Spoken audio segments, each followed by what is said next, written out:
partícula de spin 3 meios, eu preciso ter uma simetria de gauge. Só que, ao invés do parâmetro de gauge ser um objeto escalar, meu parâmetro de gauge é uma função, é um objeto espinorial. Isso aqui é supersimetria. Exatamente a supersimetria. Então, a supersimetria aparece, nada mais nada menos, como uma simetria de gauge legítima para você tratar a partícula de spin 3 meios. No grupo de Lorentz, então ela está no grupo de Lorentz. Ela não é nada assim que, inventou a supersimetria para poder descrever matéria escura. Não, não.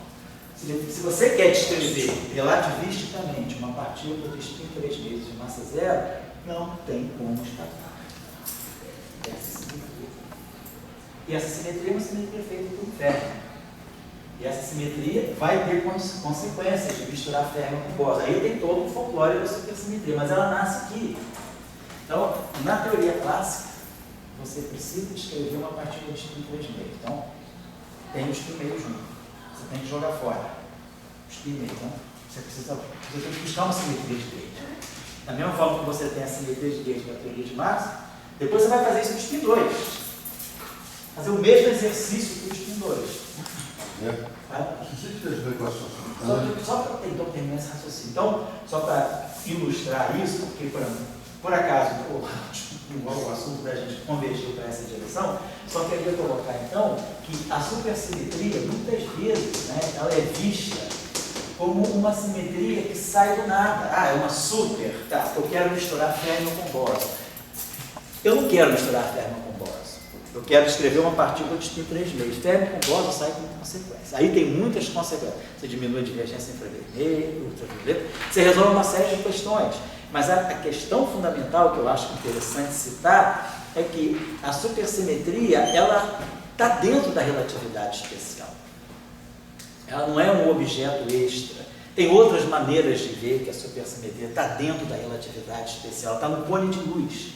Está exatamente. Então, se você acredita em relatividade especial, acredita em causalidade, acredita em cone de luz, está lá a supersimetria. Depois você vai dar um sentido físico isso.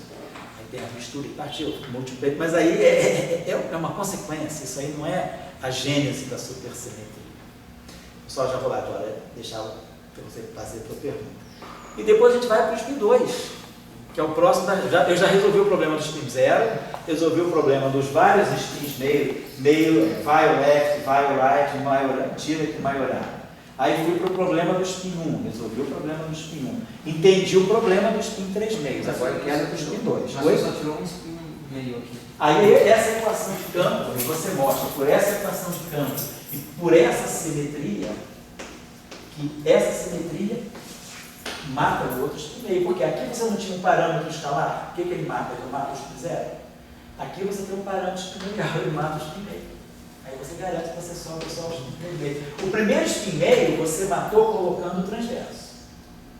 O segundo spin meio, quem mata é a simetria que sai da sequência. Então você fica com o puro spin 3 meio. Tá certo, Alexandre?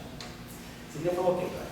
Depois eu faço o spin 2, eu falo do spin 2. Se eu tiver uma equação da Lambertiano, a mi transverso.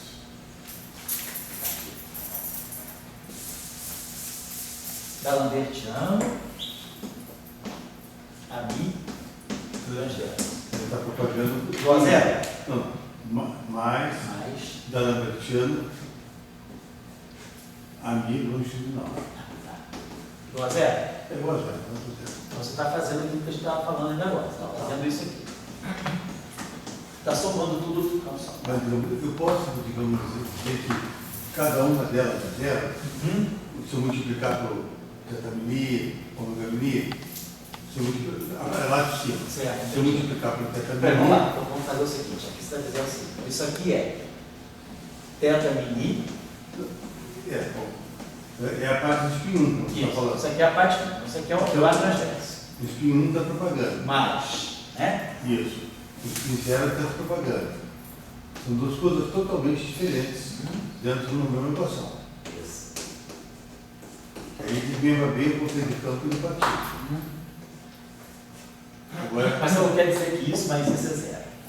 mas aí eu posso dizer que cada uma delas, se eu Não, multiplicar, isso é zero, entendi. se eu multiplicar para o ômega mini, tetamini. Vamos apagar aqui, deixa eu apagar, não está dando o que você está falando. Então vamos pegar essa equação agora e vamos multiplicar essa equação aqui, quer dizer, vamos aplicar esse operador nessa equação. Vamos aplicar o operador θ, como isso aqui tem um índice mi, vamos aplicar o operador θ ni, o operador transverso. Eu vou aplicar esse operador aqui e esse operador aqui.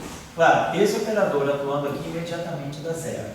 Esse operador atuando aqui vai me dar lambertiano a parte transversa, quer dizer, o θ transverso atuando em um objeto transverso reproduz ele, porque se isso aqui é um projetor e esse aqui já está no setor projetado, isso aqui é uma identidade, né? Só pensar assim, ó, isso aqui é dni, é θ ni, ou então posso escrever isso aqui assim, isso aqui é θ ni, atuando nisso, mas isso aqui é θ ni kappa a kappa.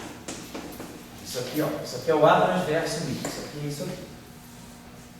Esse operador vem, bate nesse cara, ou seja, esse operador vem e bate nisso. Mas isso aqui é justamente o fato desse objeto ser um operador de projeção, ele é idempotente. Então isso aqui é θ ni kappa. Isso aqui é uma ideia, quer dizer, um operador é de projeção quando o seu quadrado é igual a ele mesmo, né? Então, essa identidade vocês podem verificar imediatamente. Só fazer esse cálculo aí. θ ni menos dni dni sobre o lambertiano atuando em delta ni kappa menos d kappa dni sobre o lambertiano.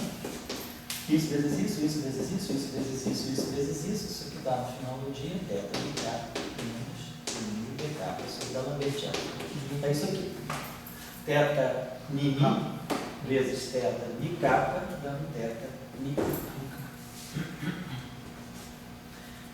Então, vou fazer o seguinte, eu faço agora. Então, você está falando é o seguinte: pega essa equação e aplica esse projetor. Apliquei esse projetor. Θ atuando em θ dá θ. Então, se eu aplicar esse operador nesse objeto, daí é mesmo. Então, aplicando esse operador aqui, eu ganho essa equação. Inverso, mi igual a zero. E esse operador mata isso. Agora eu vou aplicar esse operador. E esse operador longitudinal. O longitudinal batendo no transverso dá zero. O longitudinal batendo no longitudinal reproduz o longitudinal. Você está ganhando isso aqui. Tá? Então, esse objeto implica nisso, e esse objeto. Então, você tem que esses dois objetos aqui são sendo separados. Aquela equação pode ser desmembrada em duas. Pode. Quer dizer, pode ser. Você projeta, né? Aquela equação em duas. Aí agora, isso aqui a gente já viu. Livre não descreve nada. Isso aqui você está descrevendo 0 graus de liberdade. E isso aqui você está descrevendo 3 graus de liberdade. Não, você não descreve nada. Isso aqui não, isso aqui é 0 graus de liberdade. Então, você não está descrevendo um campo, um A, mi, você não está descrevendo duas partículas não. Então. Aqui não, nesse caso não. Você diz que pode acontecer, mas não é pode acontecer, nesse caso não vai acontecer. É? E assim vai. Então aí agora, Se você tivesse como fonte do lado direito. do lado direito aqui, uma fonte não trivial. Vamos dizer, F mi vezes A mi. Se tivesse aqui na lambertiano, de A mi igual a F mi, F de mi, né? F mi. Vezes A mi. Isso aqui. Isso aqui. Então essa equação é não linear. Não linear. Tem não linear. Então aqui tem A, aqui tem A e aqui tem. Então essa equação aqui tem que ser quadrática. Então a fonte depende do próprio A, sem dúvida. Essa equação aqui tem soluções não triviais, bastante soluções. Agora, quantos graus? Você tem lá o lado esquerdo. Eu estou querendo ver quem é que está propagando. Spin 1 e spin 0. Isso. E lá no lado direito, dá para transformar alguma coisa de spin 1 e spin 0? Aqui, esse objeto aqui, ele carrega, vamos dizer assim, spin 1 e spin 0. Esse objeto aqui, necessariamente, é transverso, porque ele é um F mi. Mas esse objeto não. Então, aqui essa equação aqui, ela em princípio está descrevendo os dois. Como? Em princípio, ela está descrevendo os spin 0 e spin 1. Não dá para separar nenhum. Não dá, essa aqui não. Agora, sempre que tiver um spin transverso longitudinal, dá zero. Dá zero. Transverso vezes longitudinal por ortogonalidade. Teria sentido você dizer você teria um correto feminino ali. Oi? Aquele é feminino ali. Isso. A gente vai mais para ali, para o lado direito. Deixa eu ver de novo, cara. Você está propondo algo desse tipo. Eu estou querendo fazer isso aqui. Tá? Agora, esse lado, esse é feminino, eu consegui separar em AT e AL, o ANI em AT e AL. Esse objeto aqui, como ele é um DMI menos um DMI, esse objeto, só para a gente escrever, vou botar isso aqui assim. Ele é um FMNT, ele é um FMNT, Pois é mais a FMNT. questão é que, pessoal, deixa eu me localizar aqui um instantinho. DMI menos DMI. Se você decompuser esse campo numa parte transversa e numa parte longitudinal, você vai ter o seguinte, você vai ter DMI A transverso Mi mais DMI A longitudinal Mi menos DMI A transverso Mi menos DMI A longitudinal Mi, certo? Está fazendo isso aí. Se eu pegar esse pedacinho aqui, ó, DMI, quem é esse A longitudinal? Esse A longitudinal é DMI D capa sobre D'Alembertiano A capa. Estou só escrevendo isso aqui. Esse termo aqui é isso aqui. E esse termo aqui é DMI D capa sobre D'Alembertiano A capa. Então você está vendo que esse termo aqui cancela esse termo aqui. Então nessa expressão, a parte longitudinal se cancela. Então, FMI, intrinsecamente, ele já descreve só a parte transversa. E daí, quando você multiplicar por. Mas aí ele seria o ANI em AL mais AT, ele estaria com AL. Aí pronto, se esse cara aqui, vou apagar isso aqui, então, vou botar isso aqui assim. Então, esse objeto aqui, então vamos lá. Esse objeto, então a gente viu que esse lado esquerdo aqui, na verdade, esse FMI já ficou assim, DMI A transverso Mi menos DMI A transverso Mi. Isso aqui já me separou a parte transversa. Agora vamos olhar esse cara aqui. Esse cara aqui é A transverso Mi.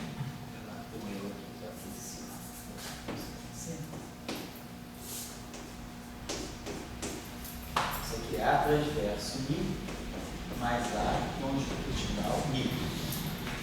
Certo?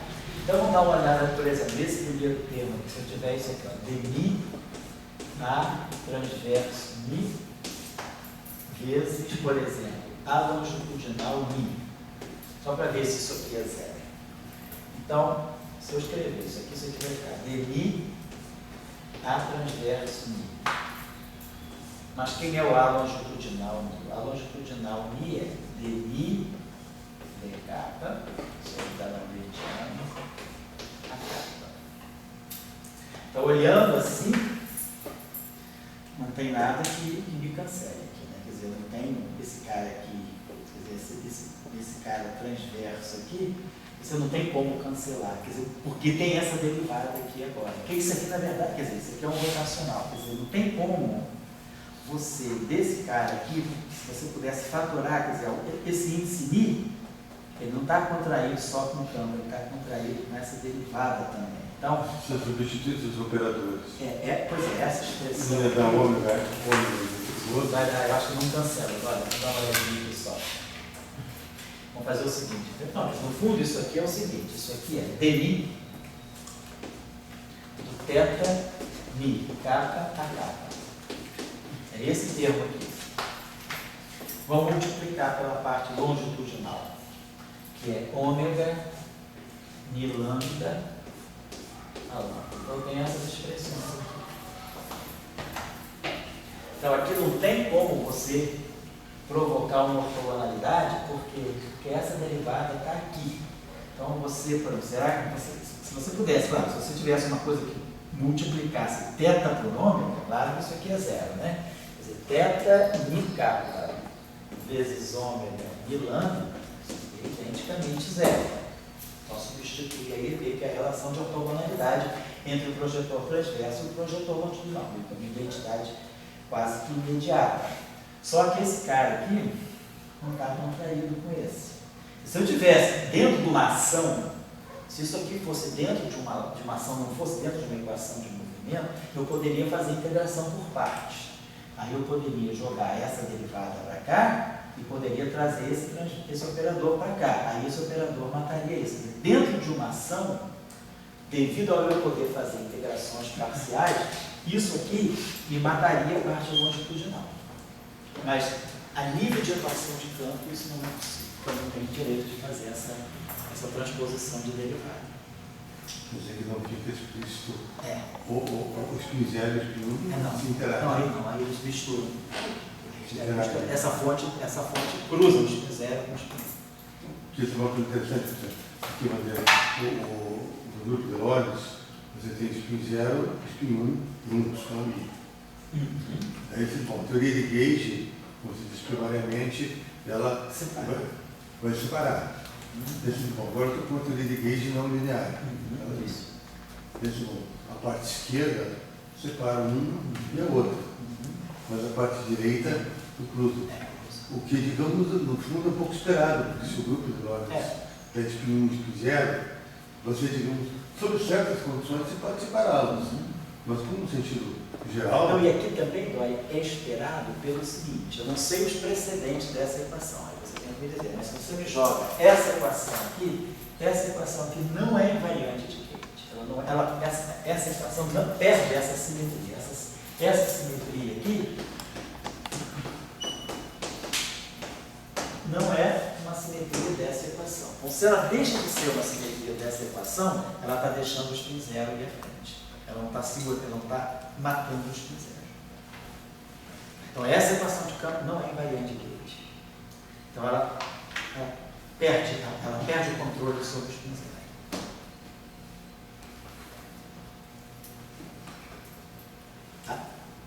Tudo bem.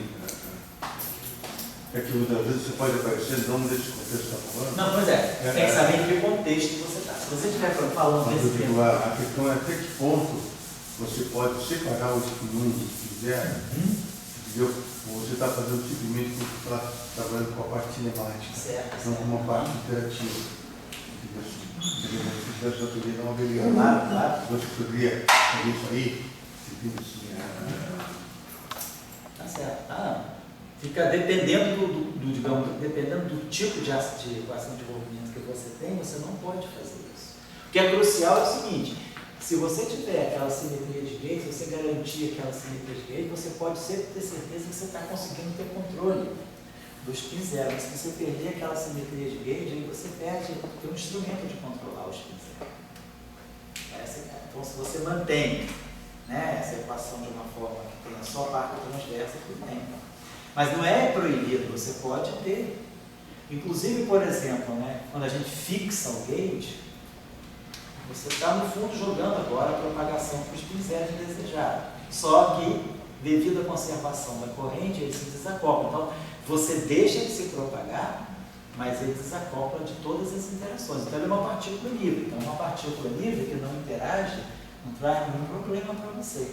O problema é se essa partícula passar a interagir. E ela vai manchar o teu espectro. Você não tem só uma partícula de spin 1, mas você tem uma partícula de spin 1 que interage com a matéria. E tem uma partícula de spin 0 que passa batida pela matéria, ela não interage. Então, para efeito de mecânica quântica, de espaço de Hilbert, você só está vendo a partícula de spin 1, porque você só vê a partícula pela interação. Ela é livre, ela é inconsequente. Você bota a matéria carregada, ela passa batida, então você não está vendo a interação dela, então não tem problema nenhum.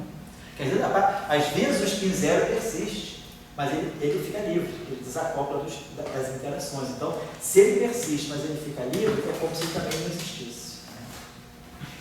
Só para terminar o ciclo de colocar do spin 2, aí se a gente quiser fazer o spin 2, para eu fazer o spin 2, eu basicamente penso que eu tenho que pegar o spin 1 com o spin 1. Claro, spin 1 com o spin 1 dá spin 0. Da spin 1 e da spin 2. Então o spin 2 está aqui. E aí eu já sei, o spin 1 mora no Mi. O outro spin 1 mora também no índice espaço-temporal. Então eu posso pegar um tensor de rank 2. Deixa eu pegar um tensor de rank 2. Basicamente eu tenho certeza que eu estou misturando o spin 1 com o spin 1. Então esse cara aqui, cada índice Mi, então esse índice Mi, ele é 0 mais 1. E que o índice I é 0 mais 1, como nós já aprendemos. Cada índice vetorial está na representação meio-meio. Isso aqui é meio-meio. E esse aqui é meio-meio também. Então, quando a gente faz meio-meio com meio-meio, vai ficar 0, 0, mais 0, 1, mais 1, 0, mais 1. São todas as representações. Aqui, 4 vezes 4, 16. Tem 16 componentes. Aqui eu tenho 1, aqui eu tenho 3, aqui eu tenho 3 e aqui eu tenho 10. Aqui eu tenho 3, 3, 9. Então, 9, 3, 12, 3, 15, 16. Então, as 16 componentes desse tensor estão relacionadas, estão distribuídas na representação 0, 0, 0, 1, 0, 1. Muito bem. Então, quando eu multiplico, isso aqui é geral.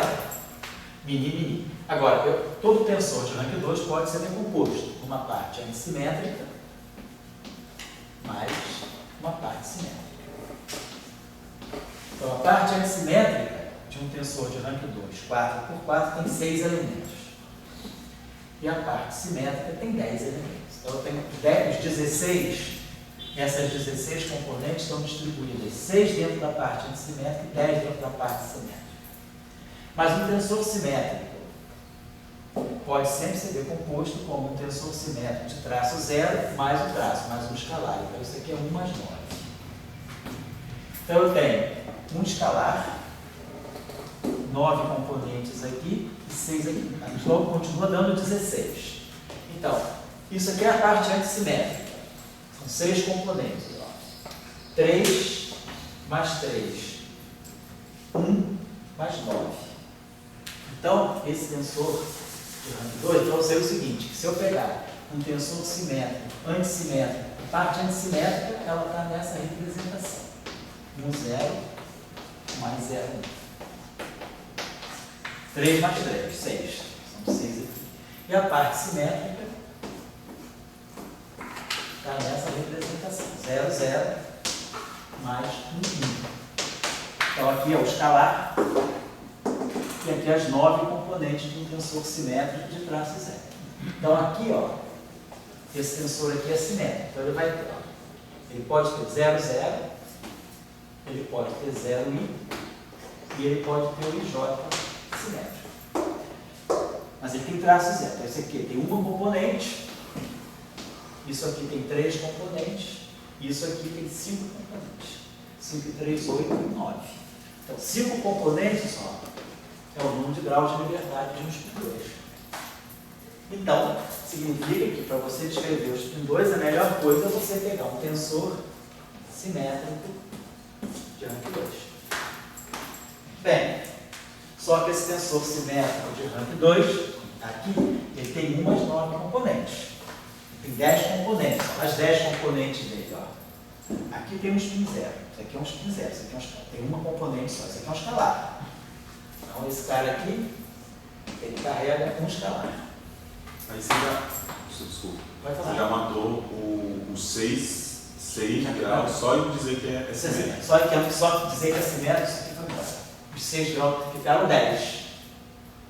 E esses 10 da parte simétrica estão distribuídos assim. São 10 objetos. Um é o traço. É o T00. Está aqui. T00. Isso aqui é o T0i. E isso aqui é simétrico. Simétrico 3x3, um objeto simétrico 3x3 tem 6 componentes. Não estou nem colocando o traço 0, vou deixar o traço 6. Então, isso aqui é assim, uma componente, 3 componentes, 6 e 3, 9, 10, né? 10 componentes. São as 10 componentes de um tensor simétrico em 4 dimensões. Tá? Então, ele vai ter uma componente de spin 0, isso aqui é um típico vetor, então ele tem uma componente de spin 1. E agora, isso aqui é 6. E esse tensor aqui é um tensor simétrico de rank 2, mas é 3x3, então tem 6 componentes. Tira o traço, mais um escalar. Sobram 5 componentes, que é o spin 2. Então, esse tensor aqui, que é o candidato a descrever o graviton, ele tem uma mistura maior. Ele tem 2 spin 0, um spin 1 e o spin 2, que é o que eu quero. No final do dia, eu quero esse. Então, eu tenho que jogar fora esses dois e esse. Então eu tenho que buscar uma simetria, eu tenho que construir um objeto, né, então, que tenha essa propriedade. Eu vou querer o D'Alembertiano de alguma coisa que seja algum projetor, quer dizer, alguma coisa que seja transversa, mini, igual a zero. E aí, bom, claro, teoria de grupos me dá uma coleção dos chamados operadores de projeção no setor de distribuidores. Eu conheço os operadores de projeção no setor de distribuidores. Esse mini ainda é simétrico, né? Simétrico. Então, essa equação aqui vai me garantir que eu estou puxando só os distribuidores. Aí, quando a gente olhar essa equação aqui, botando os projetores aqui, essa equação fica com essa forma assim. D'Alembertiano, H mínimo. Mais demi do traço. H, K.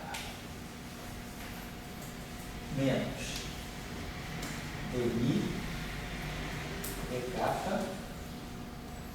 H, K mínimo. Menos demi d kappa H, K mínimo. Igual a zero. Então, aquela equação que me projeta só o setor distribuidor, ela acaba ficando desse modo aqui. Mas essa equação aqui, aí automaticamente, essa equação de campo tem uma simetria. Qual é a simetria dessa equação de campo? É essa simetria aqui, H' mini igual a H' mini mais derivada de um vetor mais a derivada desse aqui. Ela tem uma simetria de Gauge. Essa equação é invariante para aquela transformação. Essa transformação aqui tem um parâmetro vetorial. Então, esse parâmetro vetorial, ele automaticamente pode tomar conta de um spin zero e de um spin 1. Esse spin zero aqui, eu jogo fora trabalhando com tensor de traço zero. Então, eu garanto que essa equação, com essa simetria, com esse tensor de traço zero, ele escreve os pontos. Tá? E aí, se eu olhar essa transformação aqui é a versão linearizada de uma transformação geral de coordenadas. Essa daí tem um spin 1 ali, né? No spin zero. Aqui, esse parâmetro é vetorial. Todo parâmetro vetorial carrega spin 0 e 1. Então, na representação meio. Então, aqui eu tenho spin 0 e spin 1. Então, esse parâmetro ele pode jogar fora o spin 0 e spin 1. O parâmetro da transformação de Gauge ele é usado justamente para calibrar grau de liberdade indesejado. Ele vai jogar fora um spin 0 e um spin 1. O outro spin 0 eu posso jogar fora pegando o traço 0. Vou botar aqui o traço 0, o traço invariante de Lorentz. Então, jogo fora isso, então me sobra um spin 2. Então, essa equação, com essa simetria e pegando o tensor de traço 0, eu garanto que eu estou propagando um puro spin 2. Então, isso seria o gráfico. Agora, por que isso tem a ver com o gráfico? Porque agora eu estou olhando, se eu olhar essa versão aqui, essa transformação aqui, nada mais, ela sai da onde? Ela é a versão linearizada dessa transformação aqui. Suponhamos que a gente tem uma métrica, GI, seja a métrica de Minkowski mais esse H'. Se eu fizer uma transformação geral de coordenadas, isso aqui, ó, D, x kappa, dx ali, dx lambda, dx ali, g kappa lambda dx. Se eu coloco isso aqui, isso aqui, e eu faço uma transformação infinitesimal, eu tenho aqui x' mi é x mi mais esse mi, que a transformação inversa é x mi, x' mi menos que mi. Então, se eu coloco, pego essa derivada aqui, então, pego essa derivada aqui e tiro essa derivada. Então, eu tenho isso aqui, vai ser eta mi mais h' mi de x'.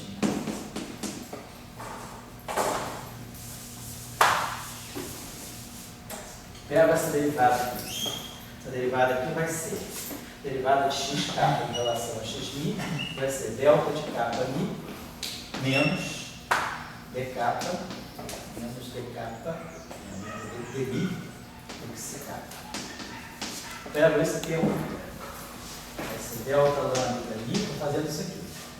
Menos a derivada ali do psi.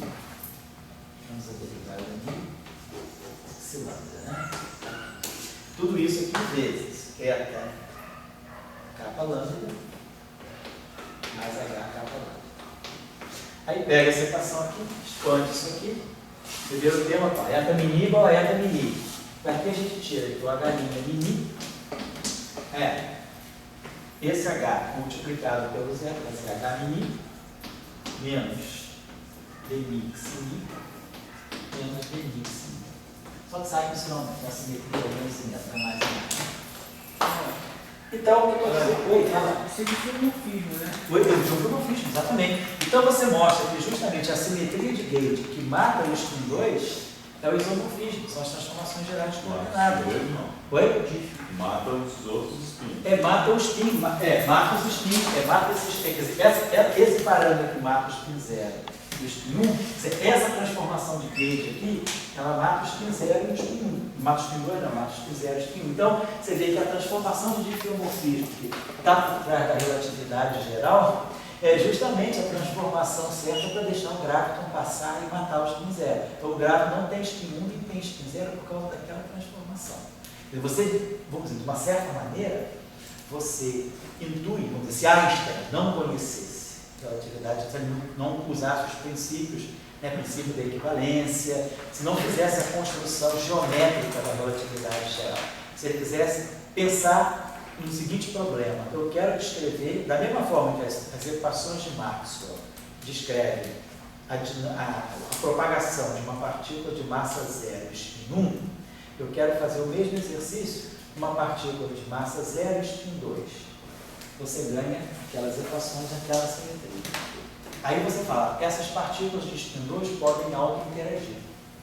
E aí você faz o processo de auto-interação, você ganha a relatividade geral. Você ganha que a ação desse problema é o raiz do GR. Então, se você diz as partículas podem interagir, você introduz o método de construção das auto-interações, o que você ganha como equação de campo é RI menos 1 meio de GMR igual a zero. Então, você pode chegar às equações de Maxwell da relatividade geral sem nenhum princípio geométrico, ou sem nenhum, vamos dizer, princípio da equivalência. Você pode dizer o seguinte: eu tenho um problema de teoria de gauge. Eu quero descrever partículas de massa zero e spin 2, livres. Aí você vê que você ganha uma simetria que é uma linearização da transformação geral de coordenadas. Aí você fala, não, mas eu não quero que essas partículas sejam livres, eu quero que elas possam auto-interagir. Da mesma forma que eu construo Yang-Mills, né, como sendo auto-interação de spin 1, eu agora quero construir auto-interação de spin 2. Eu posso? Posso. Tem um método para fazer isso? Tem um método de Noether. Você usa o método de Noether para construir auto-interações de objetos de spin 0. Aí você usa o método de Noether. É um conjunto de procedimentos, você fecha ele. Quando você fecha ele, você descobre aquelas equações. São as equações. Spin 0, no caso aí, do spin 2. Mas spin 0 é o método de Noether. O método de Noether vale para spin 1 e para spin 2. Para spin 0 você pode fazer também, porque você ganha um modelo sigma. O método de Noether faz isso. O método de Noether faz isso. Você pode reconstruir a relatividade geral só com base em, vamos dizer, física de campos, teoria de campos. Você não está falando, não estou desqualificando, é uma outra forma de você construir. Quer dizer, Einstein construiu baseado no princípio da covariância geral, fez o princípio da equivalência, dizendo que o campo gravitacional é equivalente, localmente equivalente a um sistema de referenciais não inerciais, faz as transformações gerais de coordenadas e geometricamente ele construiu. Agora você está falando, eu não estou dentro da visão geométrica, eu estou dentro da visão das teorias de campo. Então, para mim, eu quero usar relatividade especial, quero localizar onde eu posso ter uma partícula de spin 2. Eu localizei o campo, é um campo simétrico de rank 2. Quero que ele propague o spin 2. Aí a gente fez a formulação livre e ganhou aquela equação que eu tinha apagado, que é chamada equação de Pauli-Fierz, e automaticamente sai essa simetria. Exatamente como a gente ganha Maxwell mais a simetria de gauge, aqui a gente ganha Pauli-Fierz mais essa simetria de gauge. Aí eu vejo essa simetria de gauge dá conta do spin 0 e do spin 1. Então sobra o spin 2. Então, de fato, eu tenho condição de dar propagação para o spin 2. Bom, aí agora eu falo, mas eu não quero que o spin 2 seja livre, eu quero que ele auto-interaja. Aí você vai usar, como é que você pode construir o objeto de spin 2 em auto-interação? Você usa o procedimento de Neber. É um procedimento recursivo, ele se fecha, você consegue fechar ele a um certo ponto. Você vai construindo as correntes por método autoconsistente e no final, quando o método de Neber termina, você termina com essas equações aqui, com essa ação aqui. E com essa simetria aqui. X' igual a x' de x. Ou seja, transformações gerais de coordenadas. Transformações gerais de coordenadas são simetria dessa ação e são simetria dessas equações de coordenadas. Então, você, por argumento assim, de teoria de gate, você pode construir a relatividade geral também. Nesse caso aí, o princípio de equivalência de Bringer, né? Quando você passa global para local. Exatamente. Pergunta é, eu consigo fazer isso para spin 5 meios, para spin 3, para spin 7 meios, para spin 4? Não, ninguém sabe fazer isso. A gente parou os spin 2. Ainda ninguém não se conseguiu ainda construir uma teoria de campos consistente para spin maior do que 2. Você pode construir teoria livre. Você já sabe até em que campo você vai colocar o teu spin 3, o teu spin 5 meios. O teu spin 5 meios vai ser um campo, vamos dizer assim, um campo simétrico aqui, com alfa. Isso aqui tem spin 2, isso aqui tem spin meio. Então isso aqui vai dar um spin 5 meios, além do spin 3 meios. Esse cara aqui, a gente já viu, esse cara aqui tem spin 0, spin 0, spin 1, spin 2. Está aqui. Vamos ver esse cara simétrico. 1, 2, 6 e 10, né? Que é simétrico em 10 componentes. Então, 1 e 3 componentes. 1, 2 e 3, 5, 5, 5, a gente está certo. Então, está aqui. Vezes alfa, que é spin meio. Então, isso aqui vai ter, assim, vai ser um conjunto bem desagradável. Vai ser um verdadeiro trem, então. 0, meio. 0, meio. 1 com meio e 3 meios. 2 com meio, 3 meios e 5 meios. Então a gente tem 3 spins meio, 2 spins 3 meios e o que eu quero, que é o spin 5 meio. Então com esse campo aí eu consigo construir algo que possa descrever numa teoria quântica uma partícula de spin 5 meios. Agora eu tenho que descobrir, botar a equação dele e ver se as simetrias me permitem cancelar esses caras indesejados. E, além disso, me dá a interação. O que se consegue com isso aqui é construir uma teoria livre, mas não se tem uma teoria consistente construída para a interação. Então, a gente só consegue realmente construir teorias de campo consistentemente acopladas até spin 2, para spin 5 meios em diante. Na teoria de cordas, ela dá modos de propagação dos spins mais altos. Então, dentro de uma teoria de cordas, você consegue descrever objetos de spin mais alto. Mas se você faz um limite de cordas para a partícula e tenta ver como esses spins mais altos, num cenário de cordas, eles ficam em termos de campos que representam partículas pontiformes, a gente não tem. Esse limite não é bem definido. Então, realmente, a gente está diante de uma limitação do conhecimento dentro da nossa área, que é saber descrever uma física com interações consistentes para objetos com spins maiores do que o Não tem nada conhecimento. Você quer fazer isso no doutorado? Porque toda vez que eu falo, depois eu falo que Ceará não significa sorriso, né? Tudo que eu falo para você rir, então, você é uma cearense verdadeira, né? Você ri e faz a gente rir, né? Por que não?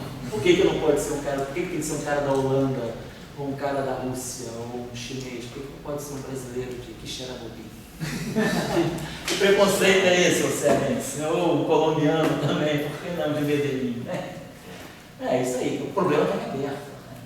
Interessante, eu falei holandês porque os holandeses estão muito em cima disso. A equipe lá holandesa, assim, o pessoal que desenvolveu muito esse estudo assim, de spins mais altos, foi uma tradição que veio lá com o Veltman, né? A escola Veltman de Utrecht, né?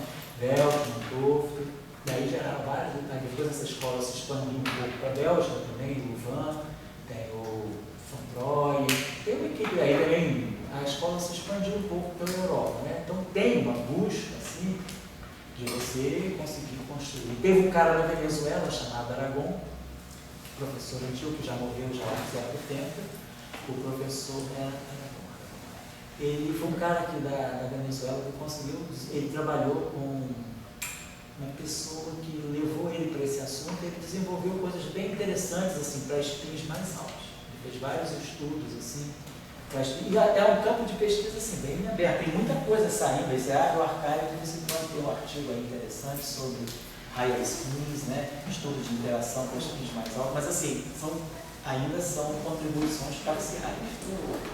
Então, a gente vamos dizer assim, o conhecimento da gente chegou nos espindores. Quer dizer, uma teoria de Gage para spin, nós conhecemos a teoria de Gage para spin 1, que é a teoria de Young-Mills. Teoria de Gage para spin 3 meios, que é a supergravidade. Teoria de Gage para spin 2, que é a relatividade geral. E aí agora a questão é, qual é a teoria de Gage para o spin 5 meios? Supergravidade. Supergravidade, porque saiu aquela supersimetria local quando a gente escreveu o Sai gravidade. Oi? Até o 3,5 não sai gravidade.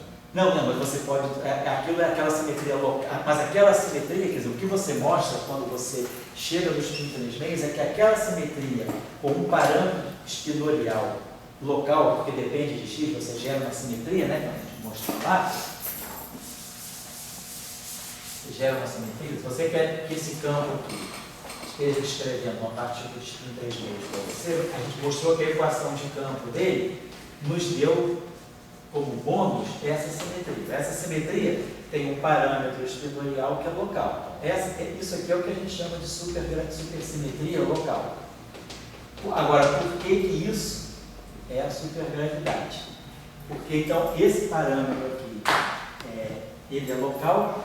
Então o que a gente mostra com isso, trabalhando com a supersimetria local, o que a gente mostra é que a composição de duas supersimetrias locais te dá uma transformação geral de coordenadas.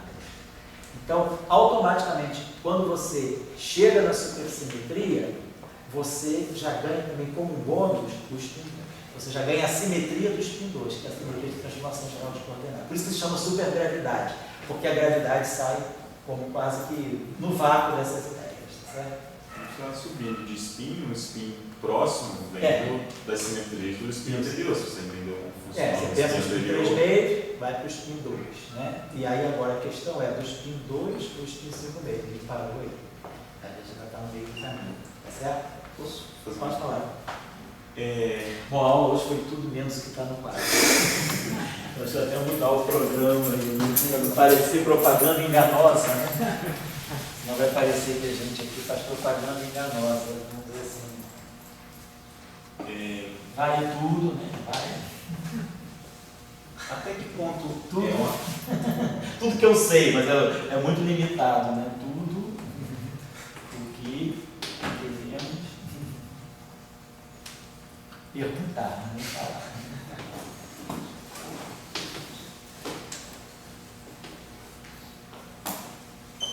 Enquanto eu não suficiente.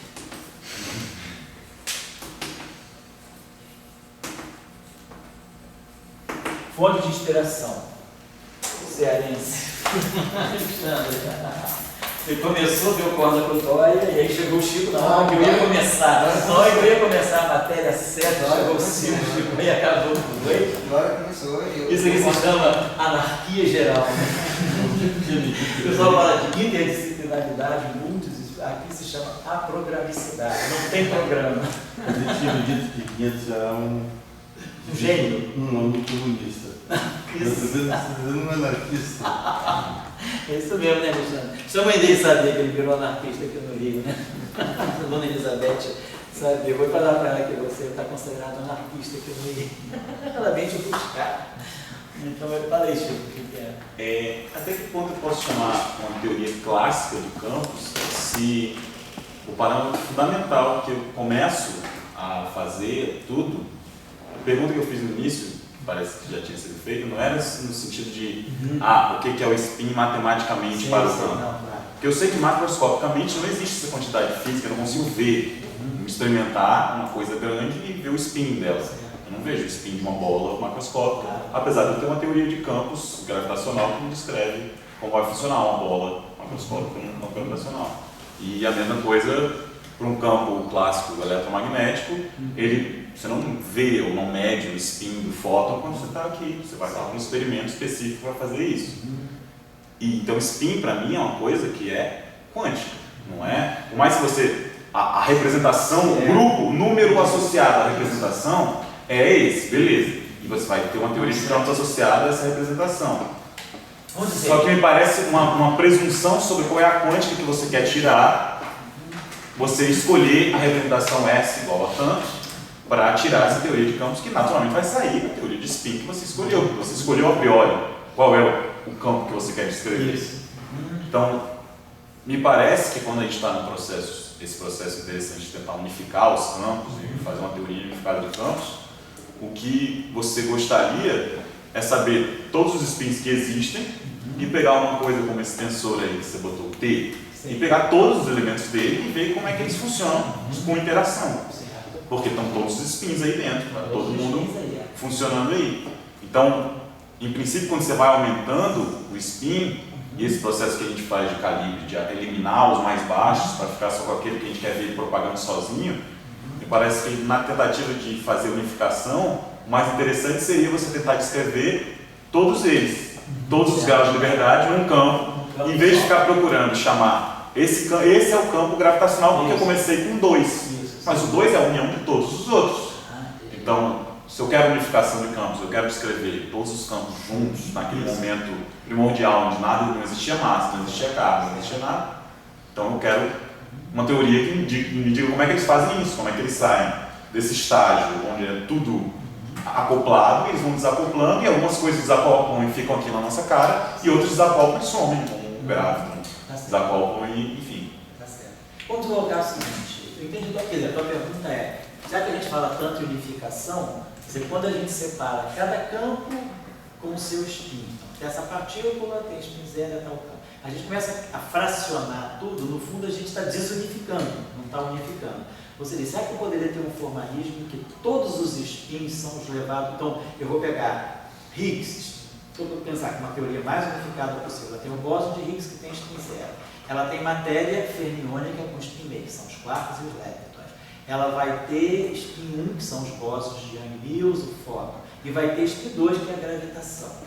Eventualmente o spin 3 meio. Então, eu digo, uma teoria unificada ela deveria ter spin 0 para representar o setor de Higgs, spin meio para representar o setor de matéria leptônica e de quarks, spin 1 para representar os bósons vetoriais intermediários, spin 2 para representar a gravitação. E tinha que explicar por que os 3 meios não aparecem, ou como então, que apareceria. Seria digamos assim, um projeto de unificação verdadeiro, no sentido de que eu estou unificando todos os spins, né, todos interagindo, então tem as interações, ou seja, eu tenho um modelo padrão e mais alguma coisa. Mas aí na hora de quantizar os campos eu falo, esse é spin 0, esse é spin meio. Campo de Young-Mills, campo de Higgs, campo de Marconi, campo de quarks, campo de leptons, campo de gravitação. A gente vai separar tudo.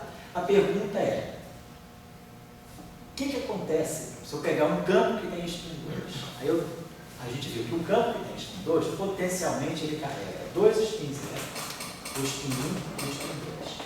O que acontece se eu deixar quantizar esse campo como um todo, não colocando nenhuma simetria, deixando passar todo mundo? Ou seja, a mesma coisa com o fóton. O que acontece se eu for quantizar o campo vetorial, não selecionando só o spin 0, mas deixando assim? Quero quantizar um campo vetorial, mas eu quero quantizar a partícula de spin 0 e quero quantizar a partícula de spin 1 que está aqui dentro. Então, se você... Aí, quais são os elementos que você quer usar para isso? Sobretudo em variância, quer dizer, covariância de Lorentz, covariância relativística. Você quer representar tudo isso de uma forma causal, você quer ter uma teoria de campo local e causal, respeitar a localidade, causalidade. Bom, você vai respeitar também a conexão entre spin e estatística, né? Campos bosônicos comutantes, campos fermiônicos anticomutantes. Você vai querer construir uma teoria que tem unitariedade, ou seja, espera que você tenha uma matriz S unitária para poder descrever amplitudes de probabilidade, probabilidades positivas, né?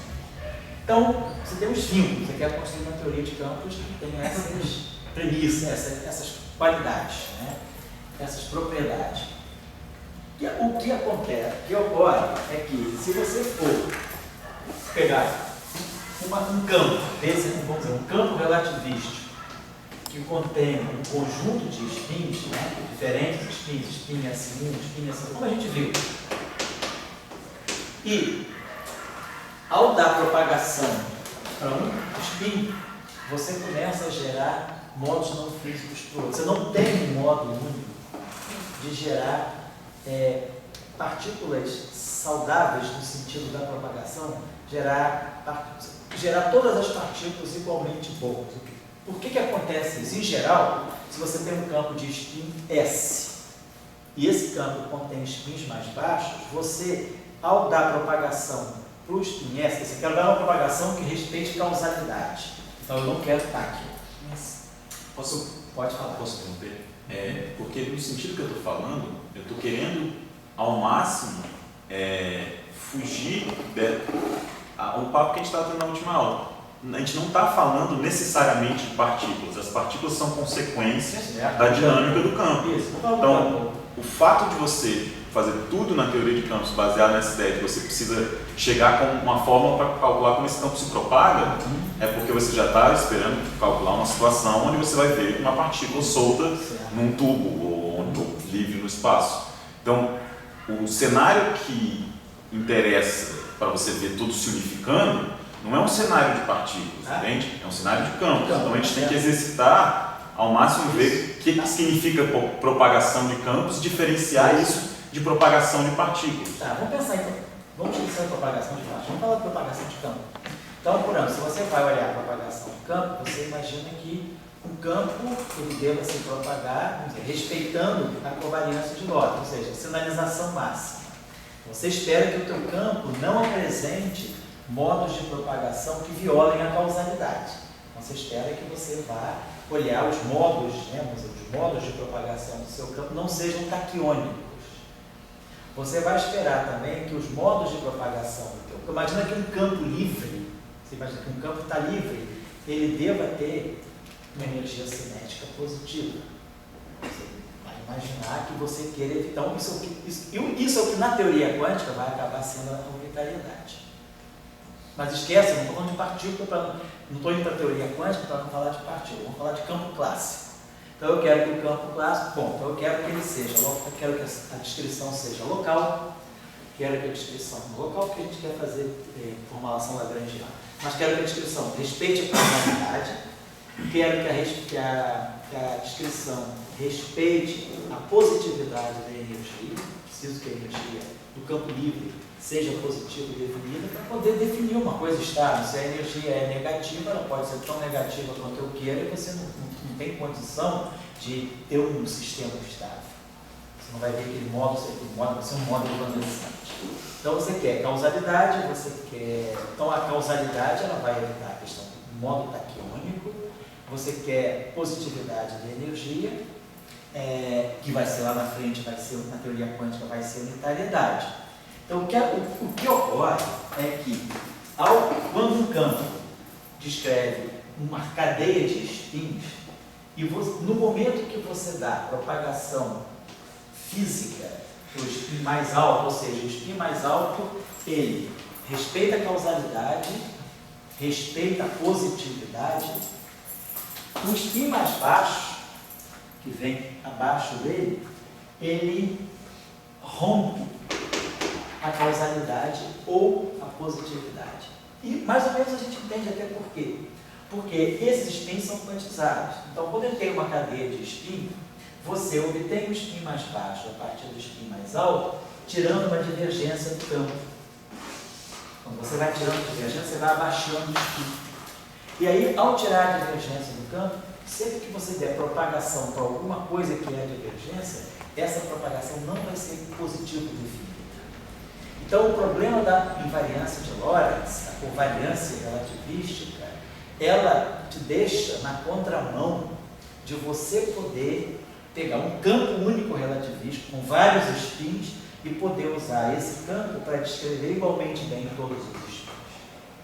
Aí você fala, poxa, é o fim do mundo? Não. A supersimetria resolve esse problema. Mas sem deixar o campo sendo único. Mas o que quando você fala de uma verdadeira teoria de unificação, e esse foi o período, como se diz, áureo da supersimetria e da supergravidade entre 80 e 84, qual foi o grande, assim,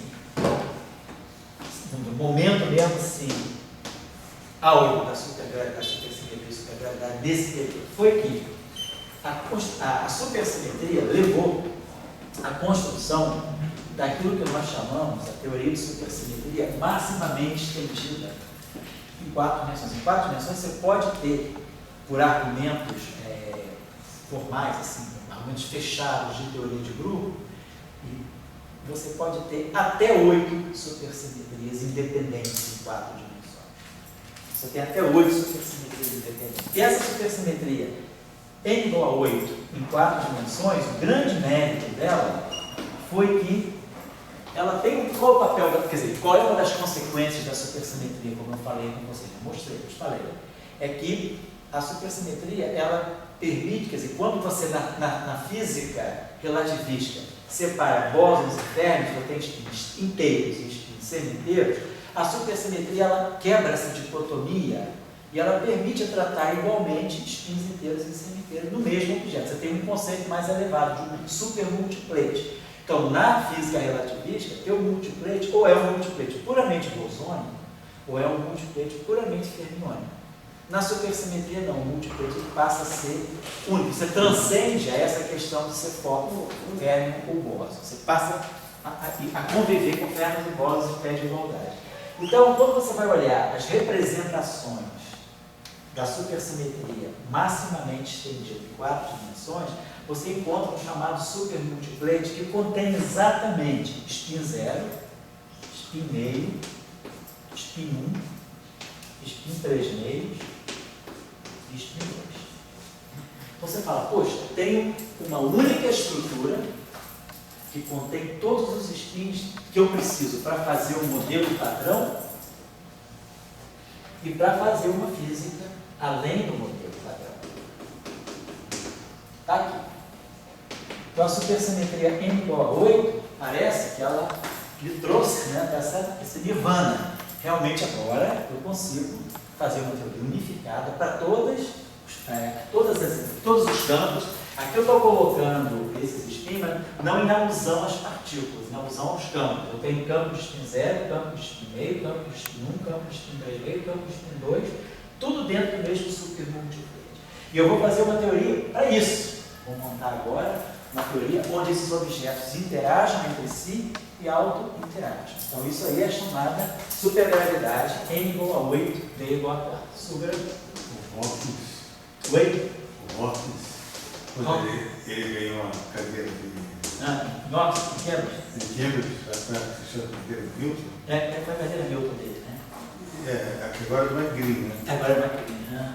Ele fez a aula inaugural dentro dessa teoria. Na teoria n igual a 4? N igual a 8? Ele dizia que era a Teoria de tudo. Teoria de tudo.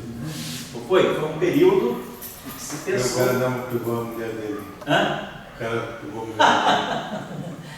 Acontece, foi demais, né? Ele pegou um multiplete tão grande, né? Esqueceu de colocar a mulher dele no multiplete, né? Então, essa teoria aí, ela tem essa direção de você dizer agora, apesar de esses campos, né? Se eu quiser agora olhar como partícula, essa partícula é campo escalar, essa partícula é campo fermiônico, essa partícula é campo vetorial, essa partícula é campo de Harita-Schrödinger, essa partícula é o campo gráfico, mesmo que eu queira entrar com a descrição de partícula, e as partículas estão setorizadas por campo, tem uma simetria externa muito mais ampla que unifica os campos, então automaticamente ela unifica as partículas. Então, de uma certa maneira, a relatividade restrita, ela vai contra o que você quer, no sentido de um único campo relativista, se ele agrupa diferentes spins, ele poder descrever igualmente bem todos os spins. Então, isso é um sonho que a relatividade não deixa a gente ter. Mas a supersimetria permite você ter esse sonho. Eu não entendi qual é a diferença essencial entre o que eu disse e isso aí. Qual é o fundamento? O fundamento disso é que você agora consegue colocar numa única estrutura, chamada multiplate único, as transformações de supersimetria ligam por uma transformação de supersimetria, você transforma uma partícula na outra. Então, justamente, a supersimetria, ao transcender a essa diferença de spins, ela encara todo mundo como diferentes representações do mesmo objeto. Você tem um objeto onde você não tem campos distintos ali, você tem um supercampo, um super multiplate, que na nossa visão, baixo mundo da relatividade, a gente olha, a nossa ótica dizer, isso é isso, isso aquilo é meio, isso aquilo é um, isso é campo disso, mas a supergravidade ela não está olhando com esse olhar. Ela está vendo isso aqui como estrutura única, uma superestrutura.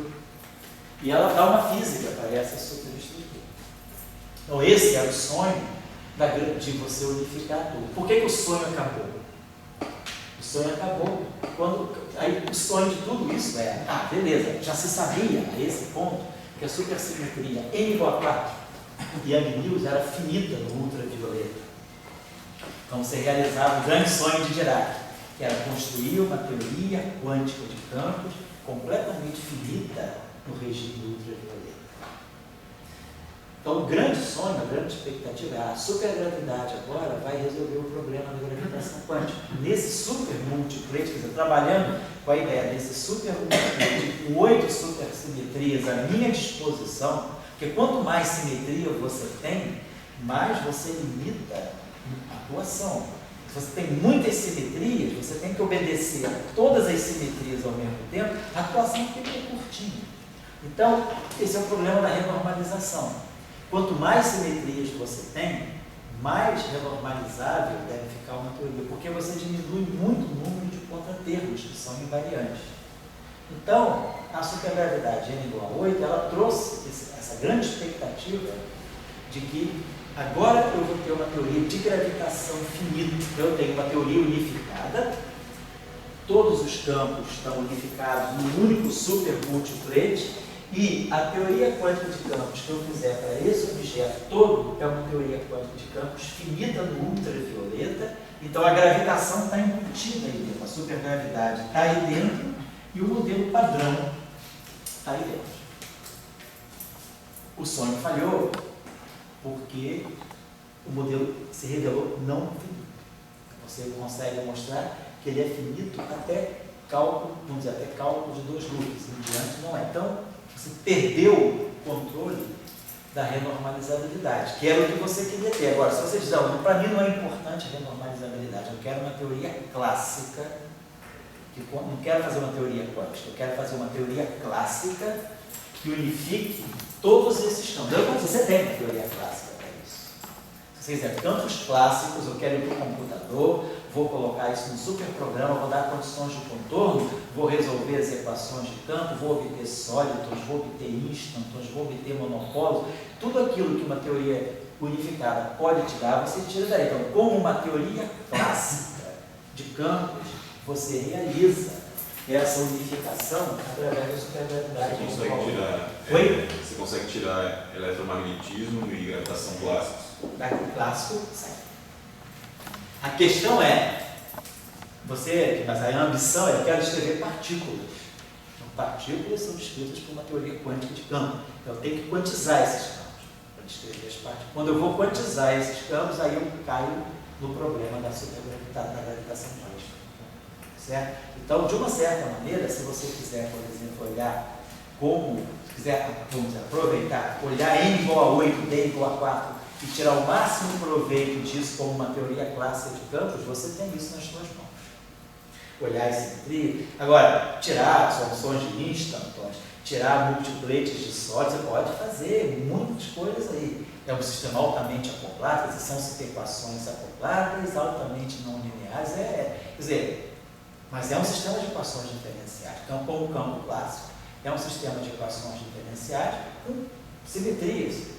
Muitas simetrias, simetria de Young-Mills, simetria de Gauge, você tem uma simetria aqui, além da simetria de Young-Mills, você tem uma simetria global S8 também, Então você tem simetrias locais, tem simetrias globais, ou seja, você tem um sistema assim, com tudo aquilo que a gente imagina que uma teoria clássica de campos possa te dar. E aí não tem problema, não é campo clássico. De uma certa maneira, você tem uma teoria para uma superestrutura. Então, você não está falando de spin 0, meio, 1, você está falando de um super multiplate onde está todo mundo aqui dentro. Você pode... Mas essa deveria ser a estrutura da teoria de tudo, né? Mas ela só funciona como teoria clássica. O problema é quantizar isso. Mas depois ele trabalho, parece que tinha 134 partículas. Bom, aí tem aqui, se você for olhar pela representação disso, então a multiplicidade é a seguinte, se você for olhar como partícula, quais são as partículas que estão contidas nesses campos? Então você vai ter um objeto com spin 2, 8 objetos, 8 diferentes campos, você tem um motete de campos de spin 3,5.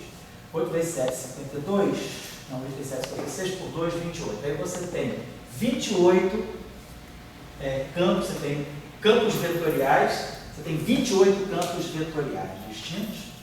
Aí 8 vezes 7 vezes 6, 56 objetos de spin meio e 112 com spin zero. Então é isso aqui. Então você tem um campo de spin 2, 8 campos de spin 3,5, 28 campos de spin 1, 56 de spin meio e 112 de spin zero. Se você quiser pensar que isso poderia ser um modelo padrão, no modelo padrão a gente precisa de quantos campos de gate? Fóton, W mais, W menos, E0, e os 8 nulos, precisa de 12. Aqui tem 28. Partículas de spin meio, o que eu preciso? Eu preciso dos leptons left, dos anti-leptons left, que são os right, né? Preciso dos quarks left, dos quarks right e dos antiquarks também. Então, você vai contar, você tem partículas excedentes aqui. E se você pensar em Higgs, né, no modelo padrão, você tem um duplete de Higgs. Se você unificar, grande unificação, você tem, por exemplo, 24, você tem 24 Higgs, mas aqui você tem 112. Então, você tem a supergravidade, ela te dá ela te unifica, a N igual a 8, claro, né? Ela te unifica todos esses campos, mas as custas dessas multiplicidades aqui. E a pergunta, aí você vai para a partícula, você pergunta aonde estão os outros 16 campos de gate? Quem são os outros 16 campos de gate? Seriam campos de gate ligados aqui simetria. Se você pensa no SO5, SO5 tem 24 campos de gate, aqui tem 28. Mas aí, como teoria clássica, Chico, a coisa não para aí. Como teoria clássica, se estudou, foi-se mais a fundo. Aí você mostra que campos de gauge aqui são objetos compostos. Você mostra que aqueles escalares que estão lá embaixo, eles se contêm. Você pode formar os campos vetoriais como estados, né, coletivos desses campos escalares. Então a teoria, devido às auto-interações que tem aí, o modelo é um modelo muito complexo nesse sentido. Você mostra, por exemplo, que os campos vetoriais aqui não são campos vetoriais elementares no sentido que a gente espera do modelo padrão. Foto elementar, os W+, W- elementar. Você tem campos vetoriais compostos.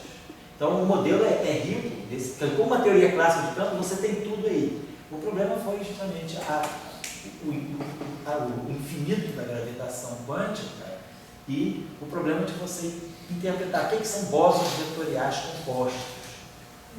Então isso aí tem vários problemas de interpretação quando você vai olhar para a teoria quântica representando partículas que estejam no meio também.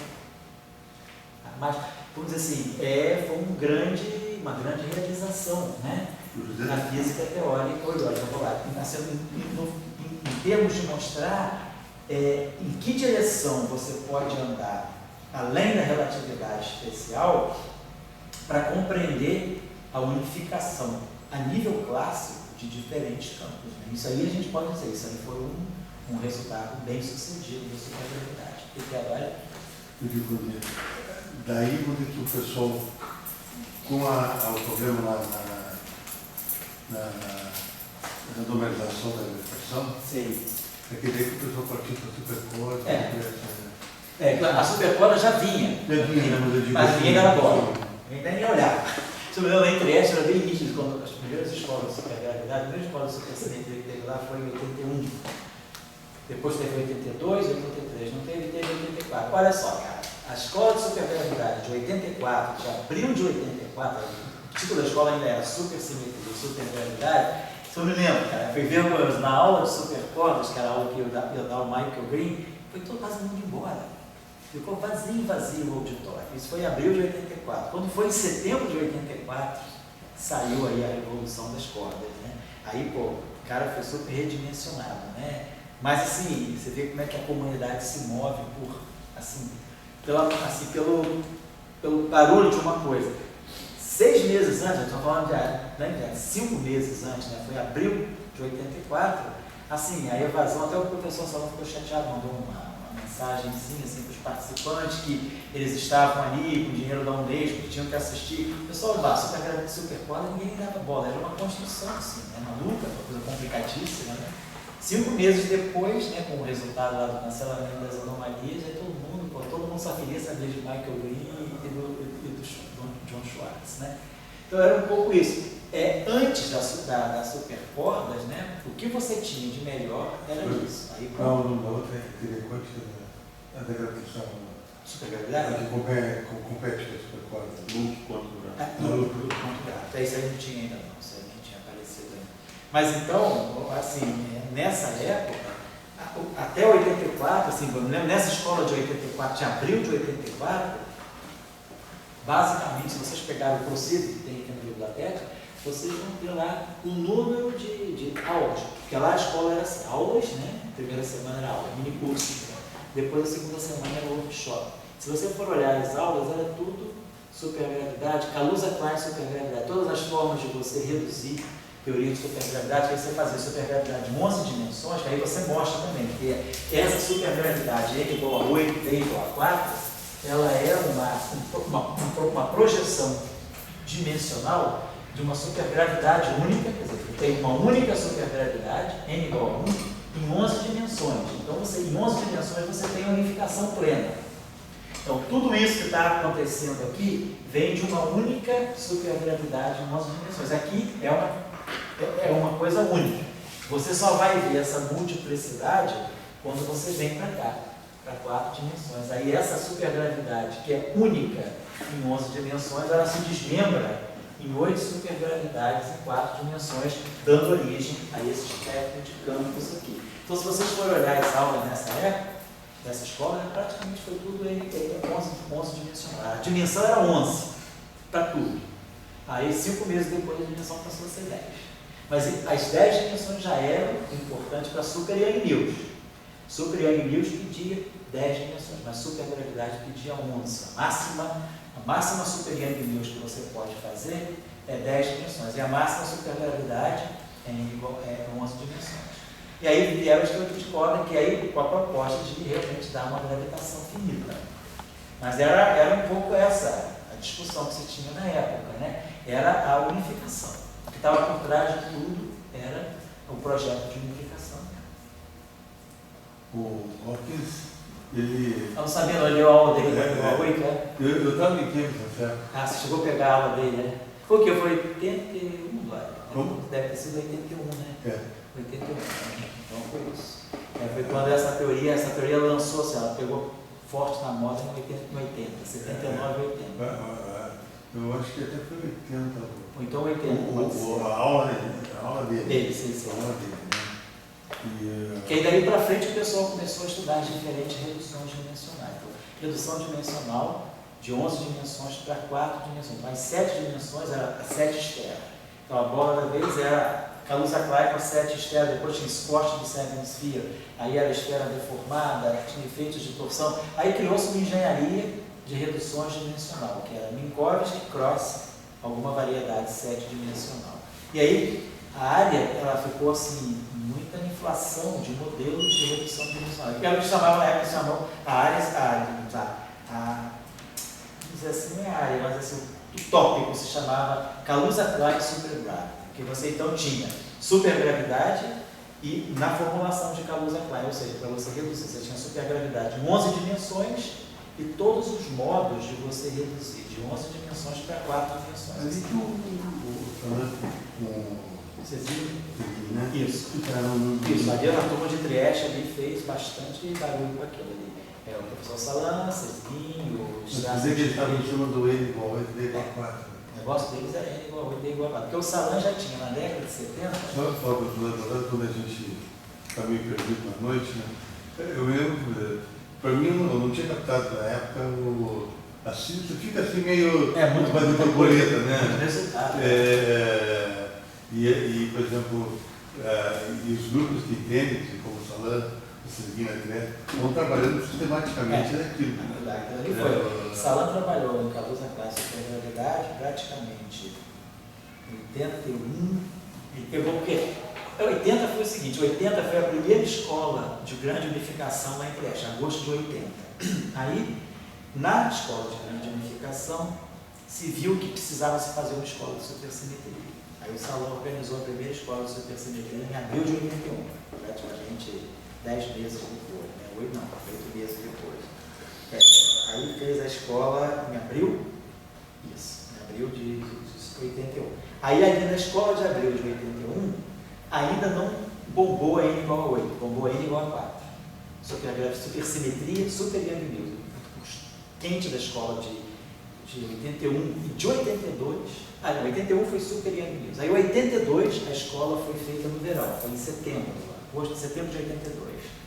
Aí bombou super Calusa Klein. Aí o Salan entrou na Calusa Klein Supergravidade 82, 83 até 84. Aí quando vieram as supercordas, o pessoal saiu de supergravidade e aí foi para supercordas em 10 dimensões. Aí começou toda vamos dizer assim, a engenharia de fazer reduções dimensionais. Essa aí, quando caiu quando, assim, o tipo de Salan, assim? Ela caiu em final de 80, quando a teoria de cordas chegou.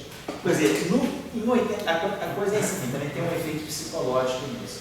Porque até antes das teorias de cordas aparecerem realmente como uma grande proposta, já se sabia que N igual a 8 não seria, quer dizer, teria problemas de divergência, mas houve uma série de digamos assim, de estudos, né, que mostraram que você, pelas simetrias da teoria, ela deveria ser finita até 7 loops em teoria de perturbação.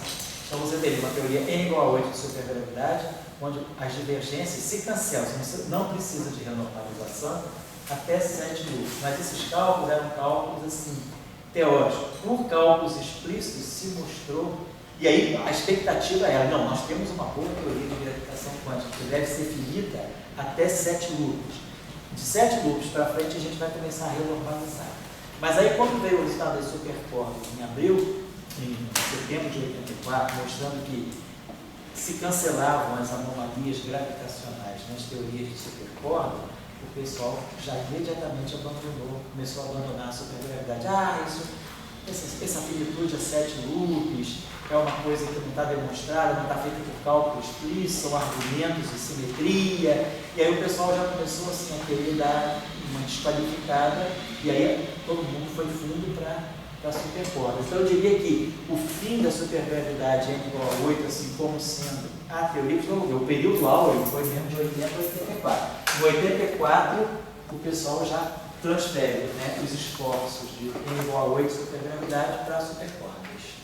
Então, foi assim, a migração foi no 85, na escola de supergravidade em Trieste, em 85, o assunto só foi supercordas. Quer dizer, foi em abril, a revolução das cordas, a primeira revolução foi, depois teve a segunda revolução na década de 90, mas a primeira revolução das cordas, que foi em 84, foi setembro. Na escola de supergravidade de abril de 85, o assunto já era supercordas. Uma coisa interessante, só que falo para as pessoas do período, o Rockman, em 80, vamos dizer que isso aí era a teoria de tudo. Essa coisa do filme. Vem daí, a teoria de tudo do Rockman é isso aí. A N igual a 8 supergravidade. E daí você está falando do Calan, foi trabalhar com isso, com o Calusa Klein. Isso. E daí o Calan também falou que por próximo 200 pode falar. Não, isso mesmo. O Zalan falou que aí teve uma reportagem da BBC, que foi entrevistar o Salan. Eu não sei se você gosta de fazer filmes. Isso. E ela, filmes assim, científicos, né? E daí ela entrevista as pessoas. É. O nome do programa do Salan era Behind the Reality. Por trás da realidade, Behind the Reality, né? Aí o Salan, aquele jeito dele, né? A gente ouvindo falar, it's difícil for the next 200 years. Aí a pouco o cara deslembrou tudo. Foi engraçado, né? Falei, todo mundo estava cobrando, olha os 200 anos aí que não foram nem 2, né? O fator de escala foi de 100, dividiu por 100. Né? E eu acho que esse programa foi lá por 83, Foi 83, final de 83. Foi um pouco antes da escola, foi meses antes da Revolução da Escola. Né? Por isso que a Simone é assim, né, cara? Tem esses micos, esses grandes micos, né? Sem contar os grandes micos do Paulo, né? Esse aí foi o pagador de mico maior da física. Deu certo os fins, graças a Deus, né? Mas o resto. Então é isso, gente. Eu acho que hoje a gente já esgotou aí a paciência, né? Graças a você. Hoje você que deu aula. Falar pra tua mãe, brava, Alexandre, hoje deu uma aula. Esse aqui você não botou o campo de massa. Ainda não, isso vai ser a próxima aula. Mas o senhor fez essa campo de massa? É, porque o termo de massa é bem não tem mais.